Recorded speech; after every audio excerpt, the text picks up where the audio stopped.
Andrew Keene, president of KeeneOnTheMarket.com, takes us to South America for a trade. Good morning to you and happy Monday, Andrew. Happy Monday, Angie. Now this stock, PBR, it's a Brazilian company. They mine oil as well as natural gas. It almost looks like a screaming buy at these current low levels. What do you think?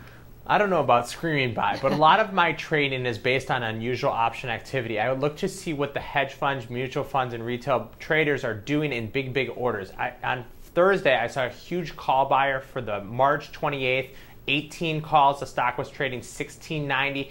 What is resistance is support, support's resistance. The long-term trend is actually down on this, but I think it's going to hold the support level at the 1668 level. So I actually bought some calls. The long-term chart is actually trending down, so I don't want to put an aggressive position, but I think it has bottomed out with oil. I think if oil goes up, the global growth story comes back, the stock can pop back up to the $18 level. Exactly, because it has been a poor returning stock so far for a lot of people out there, but the government is allowing the company to raise prices on oil, so that could be a good thing. Moving on to Seagate Technology, what do you see there?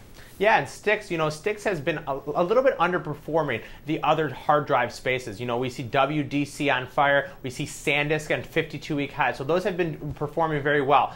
STX, very similar concept. I saw aggressive call buying in STX. They were buying April 34s, then they were buying April 39s. Now they're buying weeklies for next week's 36 calls. I think we're going to get end of the quarter markup. Next Friday is this Friday is end of the quarter markup. So it's the last day of the quarter. So I think a lot of these stocks are going to run up into this. I think STX is a perfect example. On Friday, it bounced off that 50-day moving average at 34.16. I like what they're doing globally. They're based out of Dublin, but they have good exposure to the global growth story. We've seen mixed earnings in technology. MU went higher, Oracle went lower, but I like what STX is doing. And with aggressive call buyers, I bought some calls. I can define my risk versus reward. I think the stock heads higher this week. Interesting. Thank you, Andrew. Have a good one.